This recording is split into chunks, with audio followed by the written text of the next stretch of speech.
दोस्तों अभी Diggle toll plaza के पास आ गई हूँ शूट करने। लगभग 2 हफ्ते बाद आई हूँ मैं। और यहाँ पर ये सैंड पाइपर है, साथ में लैपविंग की भी कॉल आ रही है। ज़्यादातर तो माइग्रेटरी जो सैंड पाइपर्स वगैरह हैं वो वापस जा चुके हैं, लेकिन कुछ रह जाते हैं फिर भी।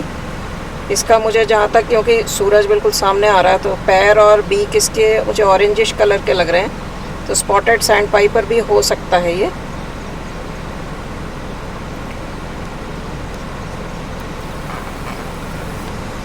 अभी गर्मी बढ़ने लग गई है और ज़्यादातर अब हार्वेस्ट सीज़न अब शुरू हो चुका है, तो गेहूं की कटाई वगैरह भी स्टार्ट हो चुकी है।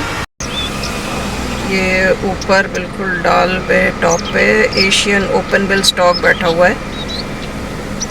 अपर और लोअर बीक्स के बीच में गैप है, तो एशियन ओपन बिल है, पता चल जाता है। अभी रिसेंटली कुछ समय पहले की बात है, मैंने शॉर्ट्स भी शेयर किया था, इंस्टाग्राम पे रील भी शेयर किया था वल्चर डेथ्स के बारे में। 25 वल्चर्स की डेथ हो गई और उसका कारण ये था कि जो दुधवा टाइगर रिज़र्व है उसके बफर एरिया में, लखीमपुर खीरी डिस्ट्रिक्ट पड़ता है वो, वहाँ पर कुछ कुत्ते ऐसे थे जो गांव की बकरियों पर हमला कर रहे थे बार बार। तो गांव वालों ने गुस्से में उनको जहर दे दिया। कुत्ते तो मर गए, लेकिन उनका शव वहीं पर पड़ा रहा।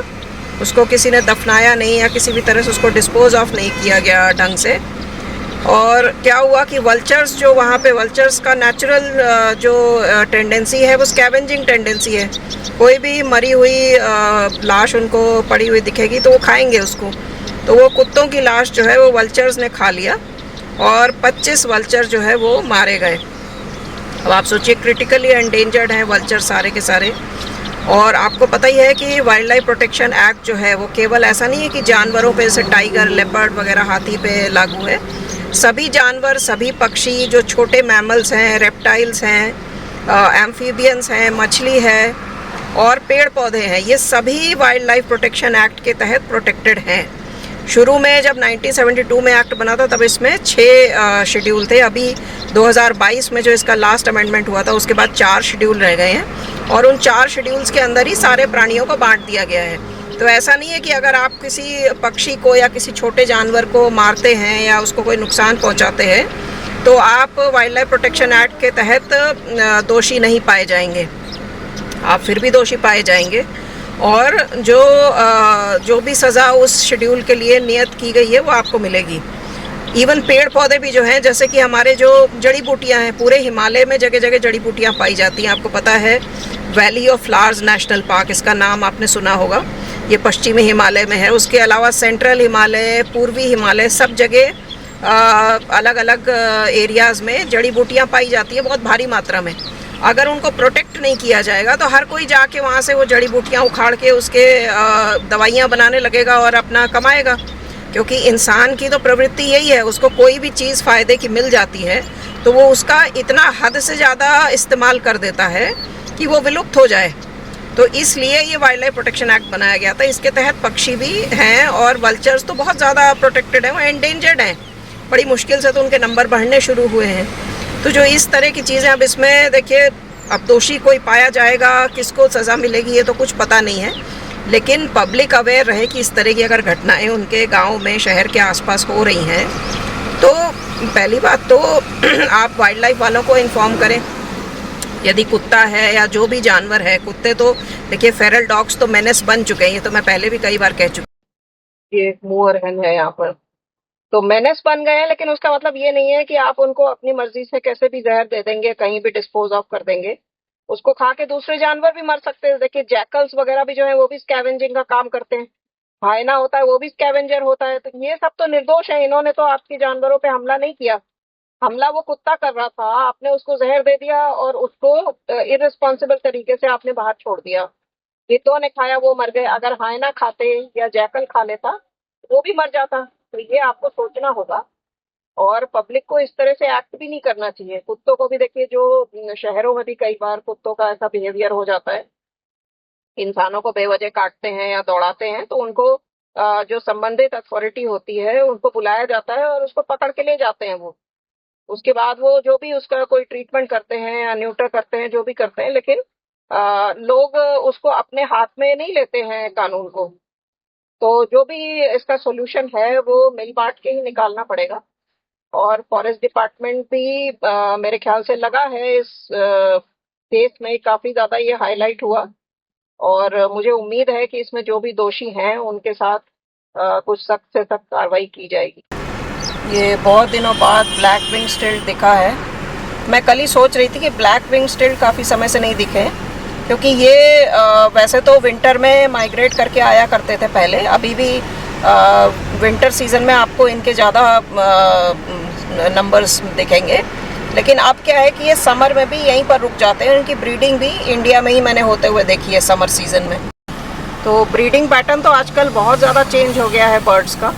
और जैसे कि मैंने अभी ब्लैक विंग स्टिल्ट का एग्जांपल आपको दिया, अब ये जो पहले ठंडे एरियाज़ में ब्रीड करने चले जाया करते थे, central Asia, Siberia, Mongolia, Europe, वो अब इंडिया में ही ब्रीड कर रहे हैं। तो जो स्पीशीज़ में कुछ इंडिविजुअल्स माइग्रेशन के बाद अपने ब्रीडिंग ग्राउंड्स में नहीं लौटते, उनको ओरिजिनली स्ट्रैगलर बोला जाता था।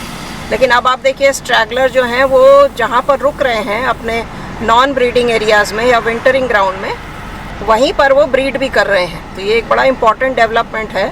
जो बर्ड्स के माइग्रेशन पैटर्न और ब्रीडिंग पैटर्न्स चेंज हुए हैं, वो क्लाइमेट चेंज, एनवायरमेंटल चेंजेस की वजह से हुए हैं। उसका ब्लैक विंग्ड स्टिल्ट ये एक जीता जागता एग्जाम्पल है।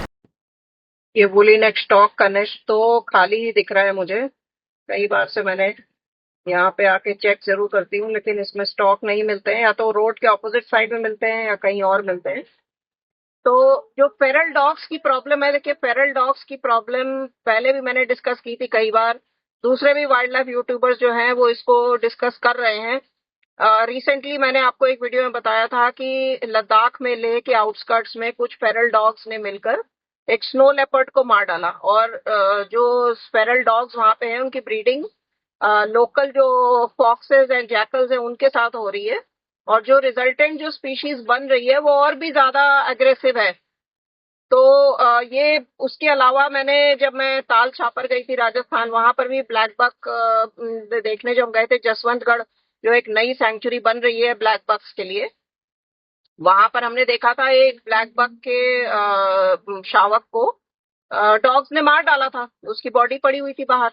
तो जसवंतगढ़ अभी भी प्रॉपर सेंचुरी नहीं बना है, जो Tal Chhapar black buck century है वहां पर तो पूरा प्रोटेक्शन है, तो उसमें तो डॉग्स घुस ही नहीं सकते, फेरल डॉग्स नहीं घुस सकते। लेकिन जो और एरियाज हैं जैसे जसवंतगढ़ है, या फिर जो जोरबीड़ का जो वल्चर कंजर्वेशन रिजर्व है, वहां पर तो कुत्ते सब जगह घूम रहे हैं।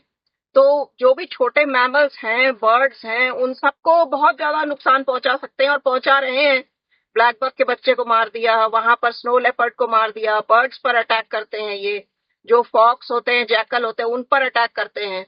तो जोरबीड़ में हमने देखा भी था, एक फॉक्सेस का पेयर था, उसको कुछ कुत्ते चेज कर रहे थे। तो ये बहुत बड़ी दिक्कत है। उसके अलावा मैंने यहाँ पर भी बताया, जो मैं यहाँ पे शूट करती हूँ डीगल के पास में, यहाँ भी मैंने बताया है कि जो माइग्रेटरी बर्ड्स आती हैं विंटर में, वो मजबूर हो जाती हैं गांव के आसपास जो पॉन्ड्स हैं या टैंक्स हैं या जो एग्रीकल्चरल फील्ड्स हैं उसमें शरण लेने के लिए, क्योंकि वेटलैंड्स खत्म होते जा रहे हैं। तो उसका नतीजा ये होता है कि जो गांव के जो कुत्ते हैं, बिल्लियां हैं, फॉक्सेस हैं, इन सब के साथ वो क्लोज कांटेक्ट में आ जाते हैं। तो ये जानवर उन पे अटैक कर सकते हैं और करते भी हैं।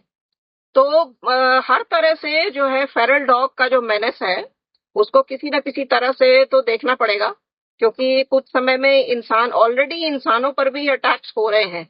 कई जगह देखा गया है कि जो फेरल डॉग्स हैं वो ह्यूमंस के, मतलब बच्चों पर या लेडीज पर भी अटैक कर रहे हैं। तो इसका कोई ना कोई सोल्यूशन तो आज नहीं तो कल निकालना ही होगा। ये देखिए हार्वेस्ट का काम शुरू हो चुका है। यहाँ पर ये वाले खेतों से तो फसल काट भी लिया गया है और आसपास भी चल रहा होगा। 2 हफ्ते पहले जब मैं आई थी तो मैंने आपको दिखाया था, थ्रेशर वगैरह जा रहे थे।